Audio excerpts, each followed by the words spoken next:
Now, you may be tuning in right now, not knowing the context of what we're talking about.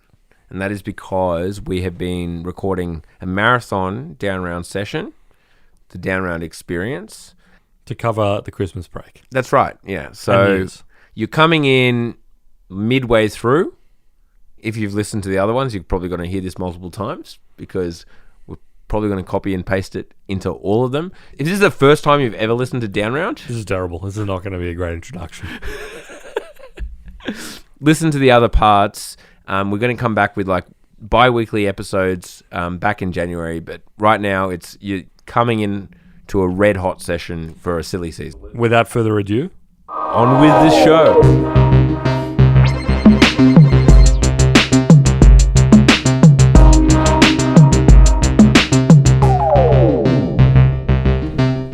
Okay, now is probably as good a time as any to take a deep breath and reflect. Let's go back. Let's have a look at the stuff that we've talked about over the past year. Yeah. We had a bit of audit of the episodes that we've Just already then. done. No, we listened to all of them. We actually listened back to all like 25 hours of them Yeah. with the intention of minutely, forensically scrutinizing exactly what we said. Well, you the listener, you know more than anything. Number one, and when people say like, what's one word that would describe Down Round? The thing that obviously comes to mind, accountability.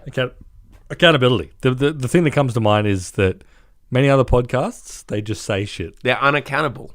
That's it. They say stuff, they throw it out into the void. Yeah. On the thinking that, thank God, people aren't going to go back and listen to stuff that we said in the past.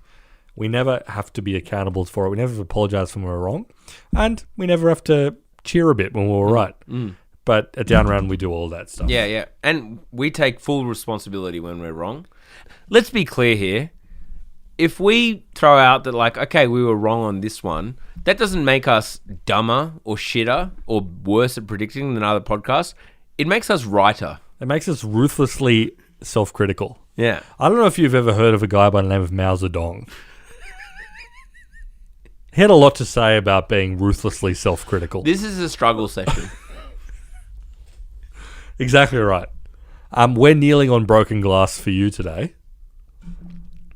In much the same way as he did for landlords. To come clean on what we've talked about over the past year. So really we've just gone from like the general subjects and we're giving a bit of an update on the situation when we first did the episode versus what it is now. Because, a lot of this stuff we've kind of covered in follow-up episodes, but some of it has sort of slipped through the cracks. And there's really no better example than the first one, which was an early episode we did this year, which was Buy Now, Pay Later. Yeah. Yeah. I mean, obviously... The hottest thing of 2 years ago. Yeah, 3 years ago. Big harbinger of the tech downturn. Harbinger. Harbinger. Yeah. It was a harbinger very, very early. Actually, it was pre-Down Round. It was on the meeting tree. As you as a guest, we talked about... Yeah. Buy Now, Pay Later. We talked about... Afterpay, etc. Prediction at the time was... I mean, anyone could do this. Visa could do this. PayPal could do this. Apple could do this. And turns out they have. And so if you're... basically, the Afterpay acquisition by Square is not looking fantastic. It was not looking like a great deal. Well, it's looking like one of the best deals for the founders that you could possibly imagine. Yeah. Those two guys made out like bandits. Yeah. Because the crash happened like within months, essentially, of them closing the deal. All of these European buy now pay letters have gone bust. Basically, the entire business model, it turns out, as we said at the time, literally, go back and read the tape. We said, what happens if interest rates go up? This is before interest rates were like pumping. What happens if interest rates go up? Well, the entire model falls apart. Yeah, when there's no free money for them to like fluff out their books. We should say, because obviously the whole idea here is, yes, you get to pay off a summer dress or a very nice Lacoste hat. A PlayStation 5. A PlayStation 5. You get to like pay it off in 4 bits over 8 weeks. No interest. No interest. So it's totally free for you. Like why you'd be an idiot not to do it because, money now, money then, all that. What they did is they went and borrowed the money at 0.1 interest rate and we're able to kind of fund you, and then, they kind of get people on little bits of fees, and the merchants as well. They take like a large percentage of the merchant fee. So you buy your PlayStation for $600, is that about right? Yep. And, they get 3.5% of that, which is... I'm certainly not doing that right. About $20. Sure. I'm guessing. They get $20. They're only paying 0.1% interest, so it's worth it for them to just borrow that $500 at 0.1% interest rate, take the margin, they make money. Great. Works a treat. Until they're paying 5, 6, 7, 8, 9% interest on that same $500. The entire business model falls apart. That's what we said back then, and we're saying it again now. You don't hear about buy now, pay later that much, other than from people like Apple and the big dogs who can afford to swallow it. Who can, swallow it and just featureize it. Yeah. Rather than be... See, the thing that always, and I can't remember if I talked about this on our episode at the beginning of the year, the thing that always kind of like stuck in my craw about this, to use a very strange turn of phrase, is that, so the whole pitch for Afterpay and Zip and Klarna and all these sorts of things was, we go to these like high value retailers and low value retailers, and we say to them, you will pay us a fee that is way higher than you would pay MasterCard. Yeah. But the trade-off is that we do two things. One, we're going to increase your basket size. So people who use Afterpay, on average, will spend a lot more and buy more things at the checkout. You would have just bought a Lacoste, beautiful black Lacoste dad hat. But now you're buying a Lacoste polo and you're buying Lacoste shoes. And that wouldn't have happened before. I can believe that, right? Because if you're splitting something into 4 interest-free payments, you probably are. Maybe the upsell works better. You're probably going to get a bit silly at the checkout. I totally accept that. There's that, and then the second half of that pitch from Afterpay was, and still is, we are going to bring customers to you. We're going to be a pipeline for sales, and you're going to get these cherished Gen Z customers and some millennials that you wouldn't have gotten otherwise. There's going to be a whole lot of this. And they made all these claims that sort of supported that. Because, I accept it to a certain extent. And for the same logic that I accepted the other thing. It's like, sure, if there's an interest-free payments program, there's going to be a whole class of people who buy stuff they wouldn't...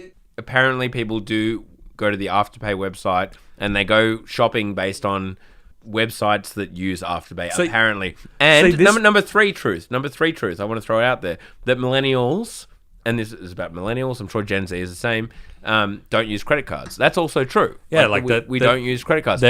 All of that is true. Yep. That doesn't mean that Afterpay makes money. Yeah, and I mean, you're right. The penetration of credit cards among younger people is definitely way lower.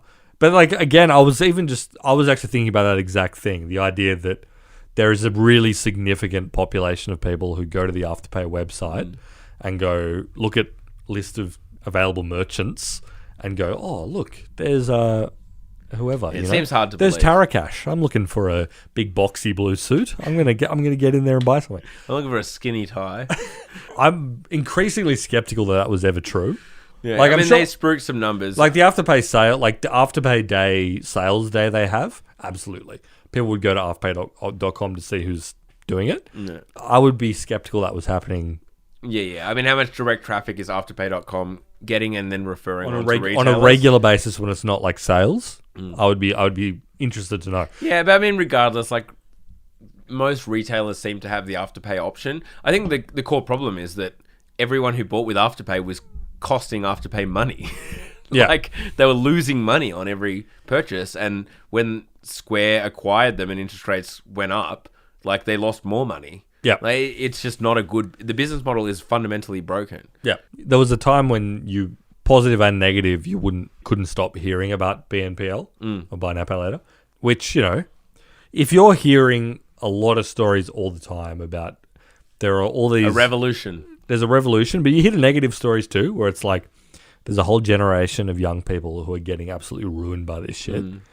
You would look at that and be like, it's morally wrong, but it seems like a lot of people are using this thing. You don't even hear those stories anymore. Yeah. You don't see the stories in the press about young people getting wrecked by BNPL fees or whatever. They made a push to try and create like an Afterpay card so that you could go to the pub and whatnot and just like BNPL everything. Yeah. Like everything in life, which sounds a little reckless to me. Yep. Didn't seem to go through. I've certainly never seen someone use one. I was on Hack talking about this like 9 months ago, and because that was floated and it doesn't seem to have happened.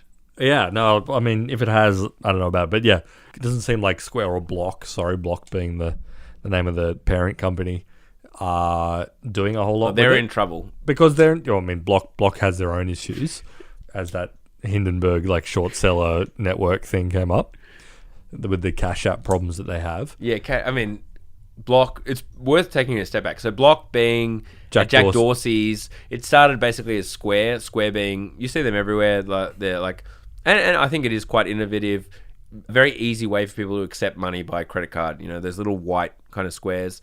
They kind of transformed into Block.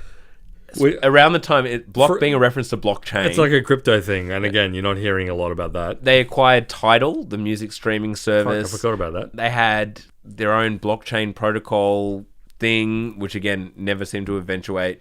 And, you know, Jack Dorsey was very big into crypto at the time, still like CEO of Twitter, and there was going to be this big ecosystem, bought Afterpay, and subsequently, oh dear. Oh, yeah.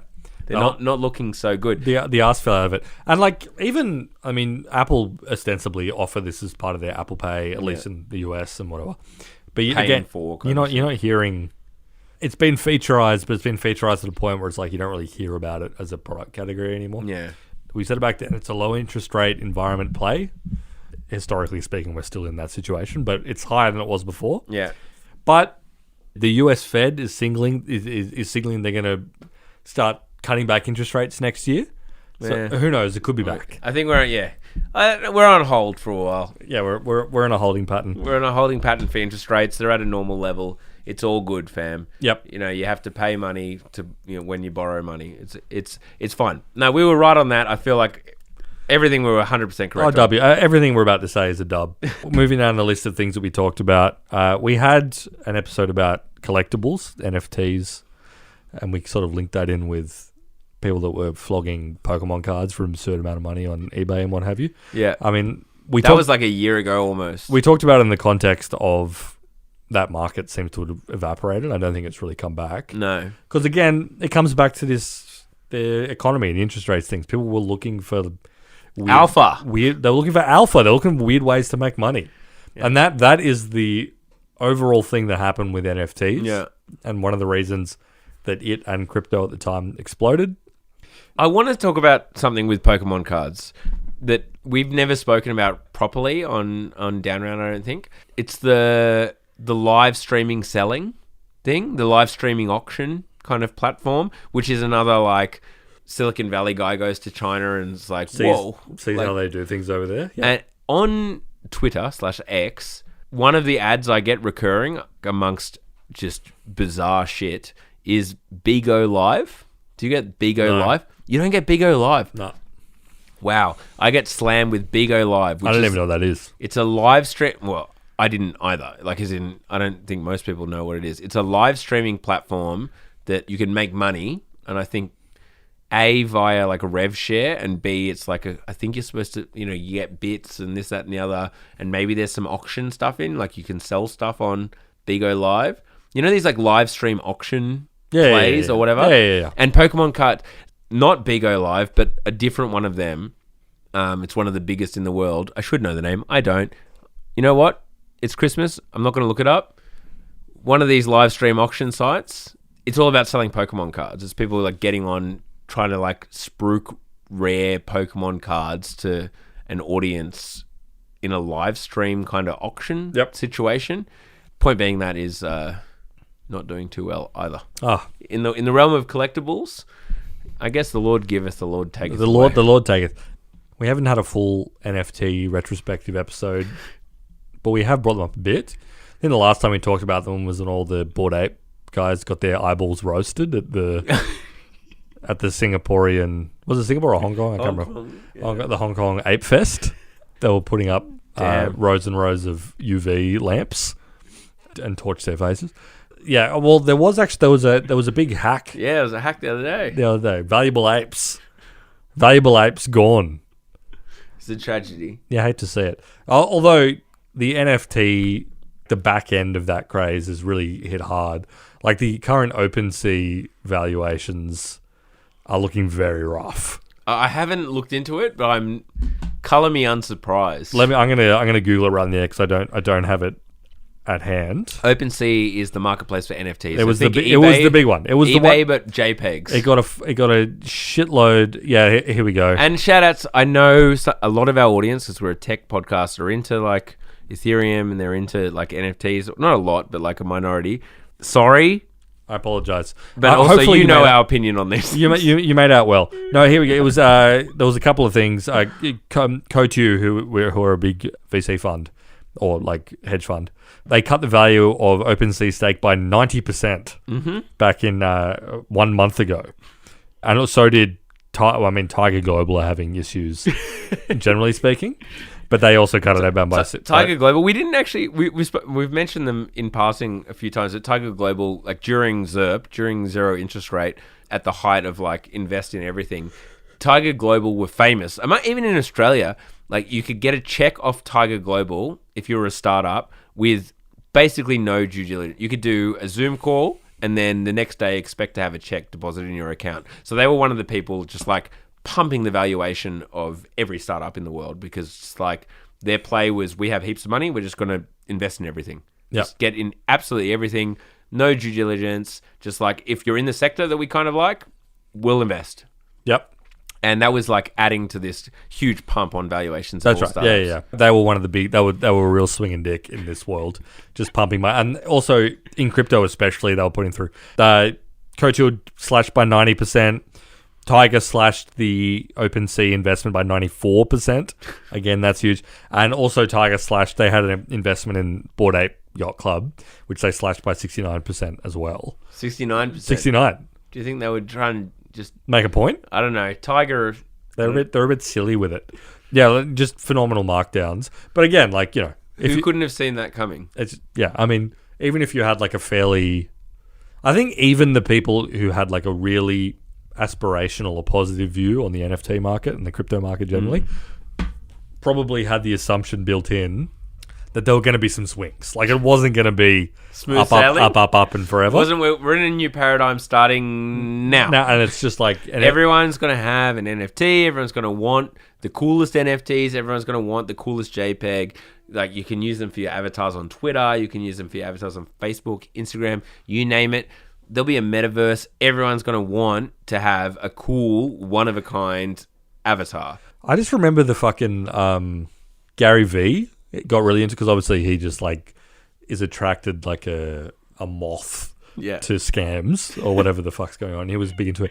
It was one of the moments when I had a real like, what is anybody talking about? Like what, even in the most aspirational view of how this works, it's when he was like, you know, your plane ticket is going to be an NFT, and every plane ticket is going to have a unique piece of art on it. So you could fly from Los Angeles to New York and then sell your plane ticket. And I was like, who the fuck is going to be doing that? Yeah, and who's buying your plane ticket? Who's doing the art for every individual plane ticket? Like, what are you talking about? No. And why does this need to exist on the blockchain? Like, you know, if Virgin really wanted to do that, they could do it. Not anymore, but I mean, now that Bain Capital own them, you know, they might have some innovative new ways. They might be thinking about getting some Sydney street artists to Scotty Marsh. You might be sitting there with a texter. Shout outs to you, Scotty Marsh. Scotty Marsh could be doing like a Tony Abbott thing that goes on your ticket. That's great. Absolutely loco. It's completely loco, and. Well, the idea is, I assume, that a computer would algorithmically generate like a unique artwork on every ticket, which begs the question. I'm sure you're saying to yourself, but like, why is that valuable? Yes. Why does anybody care about this anyway? Who gives a fuck about that? And why does it matter that it's on the blockchain? And it was sad that, I mean, obviously Bored Ape Yacht Club were really selling themselves as like, we are the next Disney, and we are collectively building a brand. And imagine that you can have the exclusive rights to your particular ape. Yeah. Making like art with it. It's so cool because it's kind of like, Yeah, so like there's these 500 or 1,000, 5,000, however many the mint was. Yeah. Apes, and like you can then, because there's this kind of collective fame of these apes, you'll then be able to sub-license out your ape so that it can appear in, your sitcoms. A sitcom or a TV show. Or a TV show. But it's just like... I don't want to see those apes in anything. I mean, that's an important factor. It's a really overwhelming thing. Maybe there are people that want to see that, but like I'm not interested in even one thing. In Neighbours, just an ape wanders in. Yeah. Whoa, and I'm like, oh wow, that guy's made tens of thousands of dollars in this. Why is there a cartoon ape wandering in? I think literally the only bit of it's not even high profile art, but like Timbaland made like a music video with his Bored Apes. Well, I think Eminem did like an epic rap at the MTV Awards. Because it was the same thing. It was Snoop Dogg and Eminem. Yeah, that's right. Yeah. There was those two, and then Timbaland did a music video. But they were obviously given these Bored Apes for free, right? Yeah. And it was like Seth Green or someone was doing so. And then they had the Paris Hilton appearing on like Jimmy Fallon. And Seth Green was what he was doing. He was supposed to do like an NFT sitcom based in like Cheers style, like it's in a bar and like the NFTs, a bunch of doodles coming. Again, you look at this, you're like, I don't want to watch a fucking sitcom of cartoon monkeys. The whole idea was like every different NFT could like pop into the bar, and so you could have a squiggle and like a doodle and a lion, like a lazy lion or whatever. Why? Why would you ever want to watch that? Like, yeah, if you take one step back and you're like, that is wait, without without all of this NFT shit over it, explain the concept of this entertainment product for me. It's a bunch of monkeys in a bar. Monkeys and a lion and a squiggle. I'm supposed to think this is cool. Anyway, yes. Anyway, yes. It didn't work so well.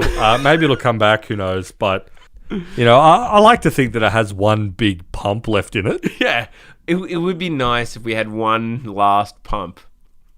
One last NFT pump just to get it going. Web3, no one's really talking about that anymore. It wasn't really talking about when we did the episode, but it's certainly more so now. But the next thing, we did an episode on the tech layoffs, which I think is interesting to talk about because they really did reshape. I mean, this all comes back to a different economic environment, a different fundraising environment, a different commercial environment for tech companies. The layoffs happened. That was like a big thing across the tech industry. It's definitely reshaped the way that a lot of these companies are sort of functioning and working. There's a lot less vague moonshot projects. Everyone's fallen into this like Elon Musk.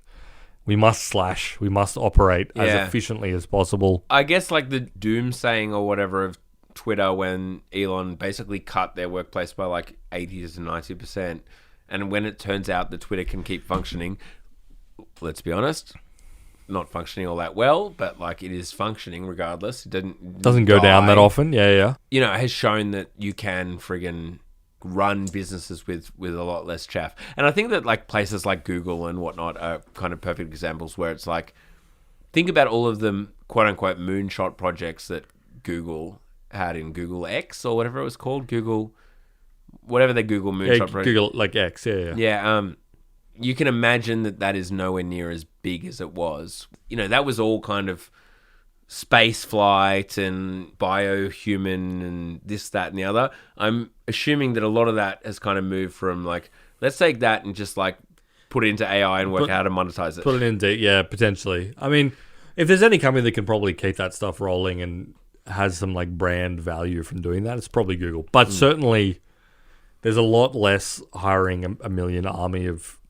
product managers and like having unlimited free beers on a Thursday sort of vibe. Like, a lot of the stuff that you used to do sort of just attract talent in like a tight, when there was limited talent, limited 10x software engineers and you wanted to get them in and you were like spending an insane amount of money on the infrastructure to support that and like great lifestyle stuff at your company, blah, blah, blah, blah.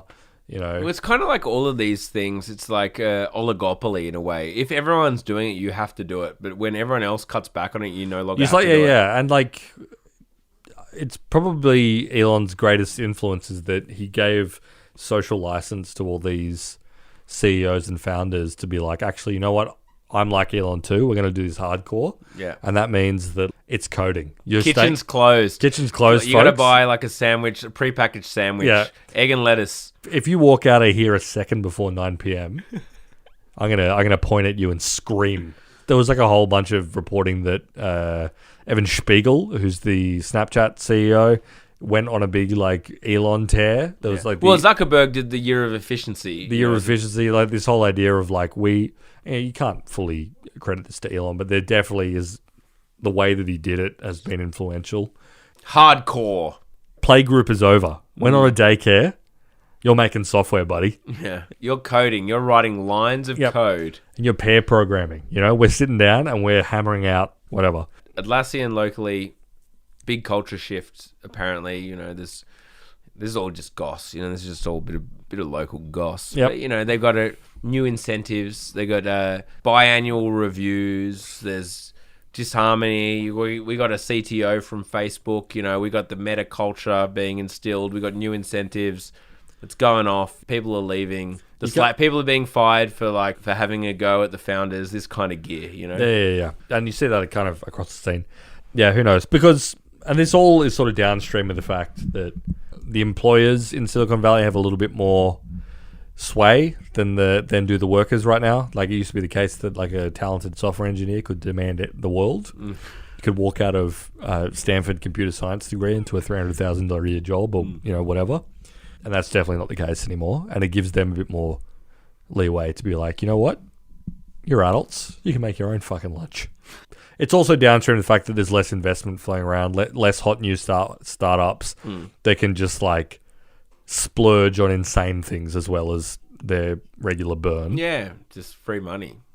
So money costs money. The point is that we talked about the layoffs when it happened, and is what it is. It is folks. What it is, and it hasn't fully recovered. Yeah, but that's it. I feel like there was big rounds of layoffs. Like the market isn't that. It's still relatively tight. Like if you're a software engineer, you can get a job.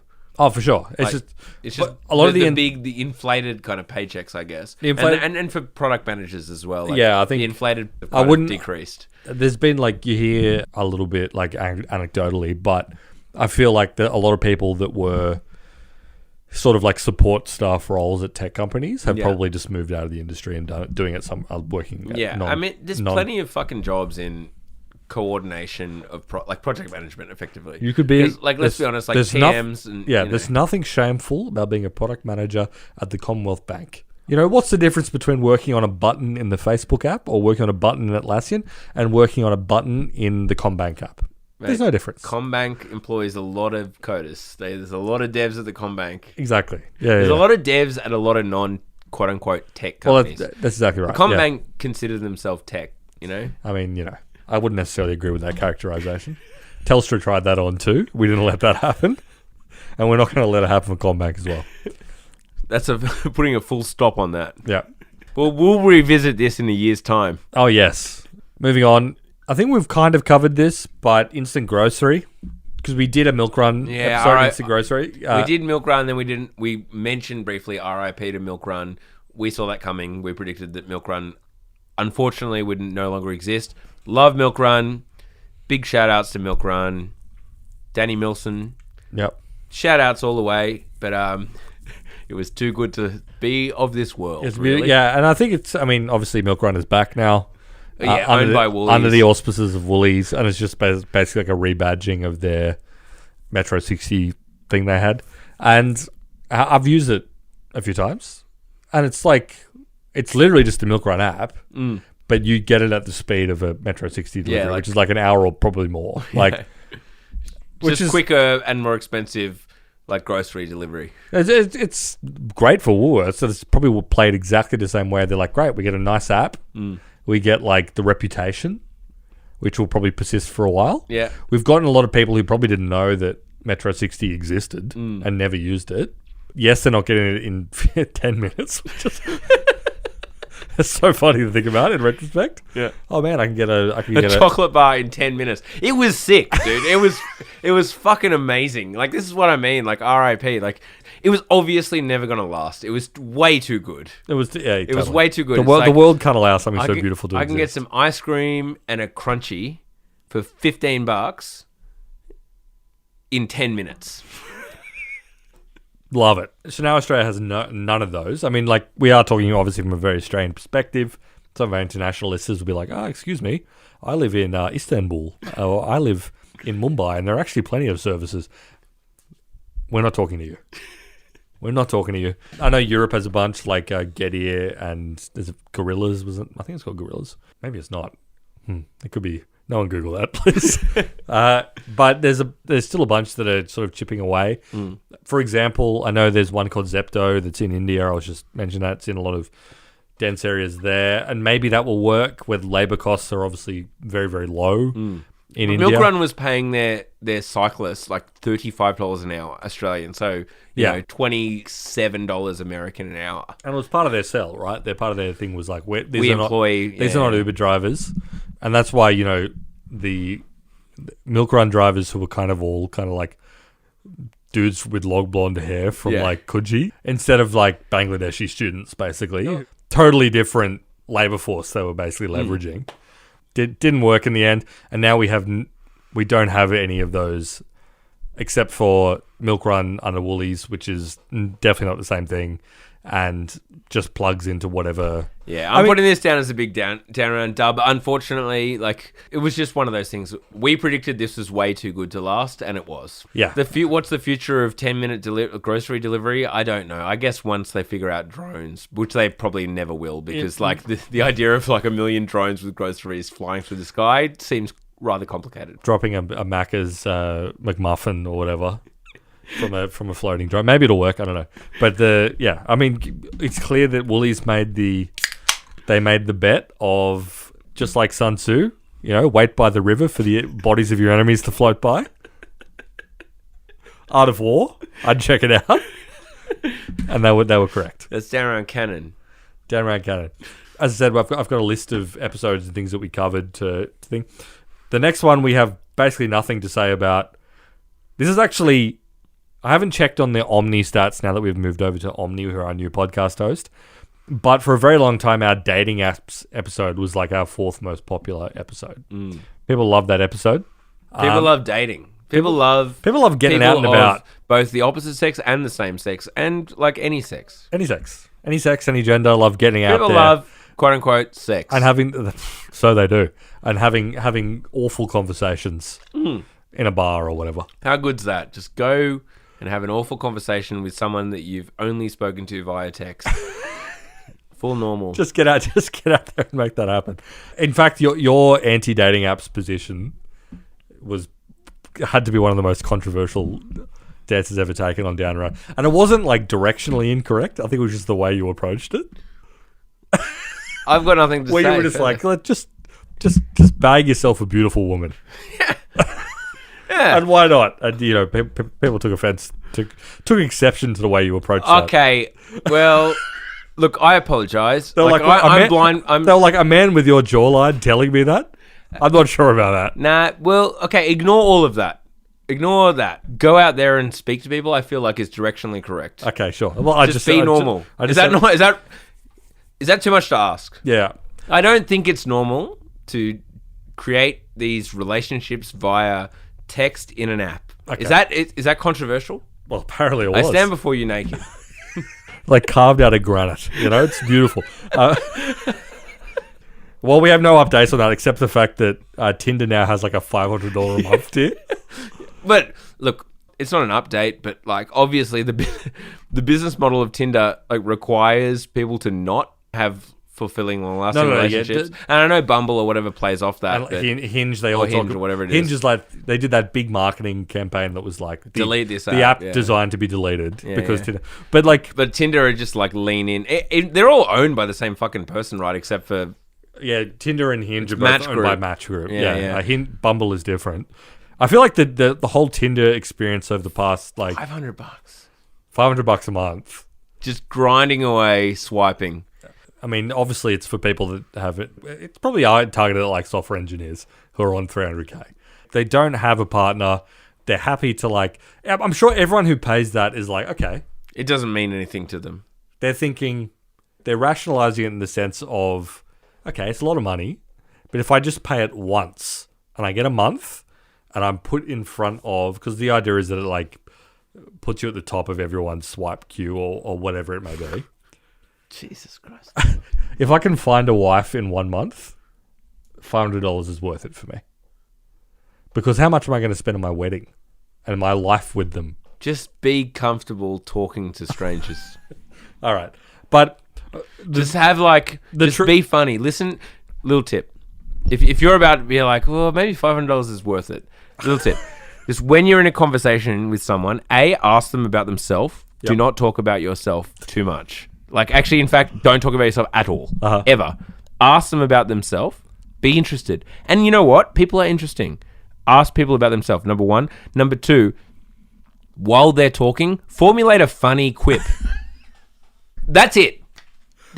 And then, number three, don't be weird. Like, just don't do weird stuff. I was about to say, if you have so, like, I know, I recognize now, I got feedback as well, like, you're like, take them on a date to a place where you know the DJ and blah, blah, blah. And it's like, yeah, not everyone knows. Yeah, okay, I get that now. I was a bit out of touch. I'm dumbing it down. I'm too connected to Australia's dance music scene. I know too many of the DJs playing at the hottest venues. Maybe everyone doesn't have access to that. Well, whatever. I assume that every young person knows a DJ. But now I recognize I was out of line. Do you know that statistics show that only 9% of young people know a DJ? Just a shit DJ that's your mate who's just got his first gig, that kind of stuff. Exactly. He's playing like TikTok house. Yeah. Or it could be a band. Doesn't have to be a DJ. It could be a dog shit band. But no. Okay, fair enough. Let's write that off. You don't know a fucking DJ or a band. Okay. Be normal. I get it. The point is, I think the Tinder biz dev guys, over the app came out in like 2011 or 2012 or whenever it was, their entire career has been like, I just make it a bit more. Optimize. Or just make it, oh shit, okay. People are still paying for it. $45 a month? People are still paying for it.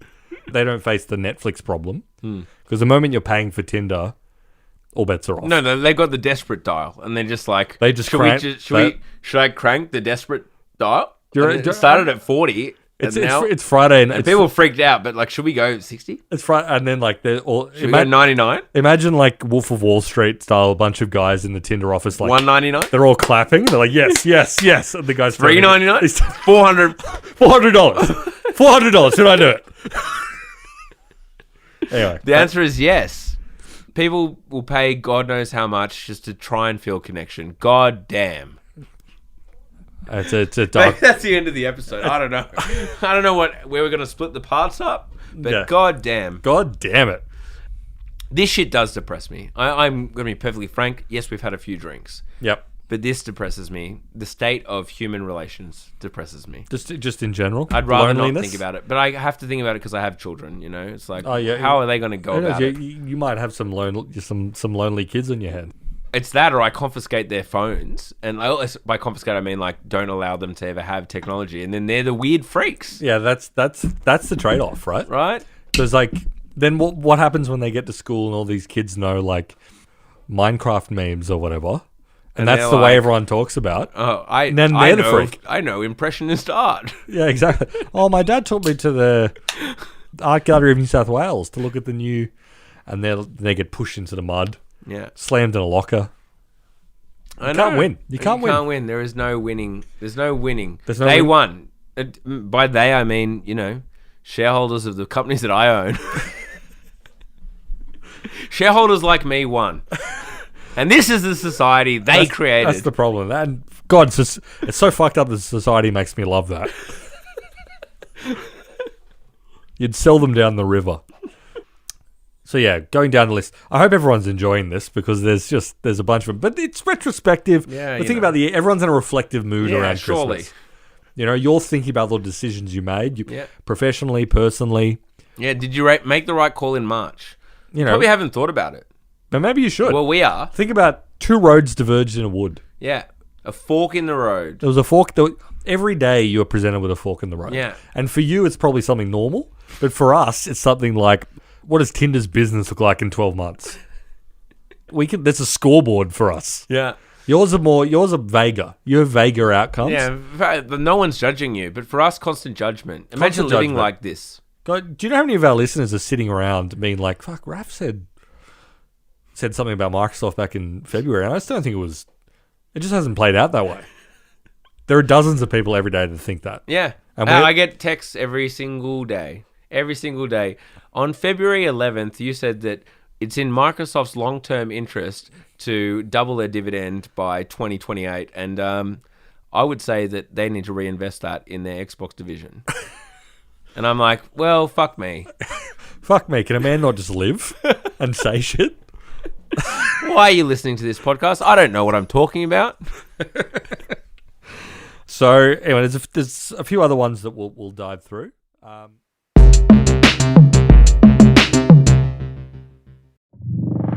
If you're listening to this, did you know there's another world out there where you get a second episode of Down Round a week?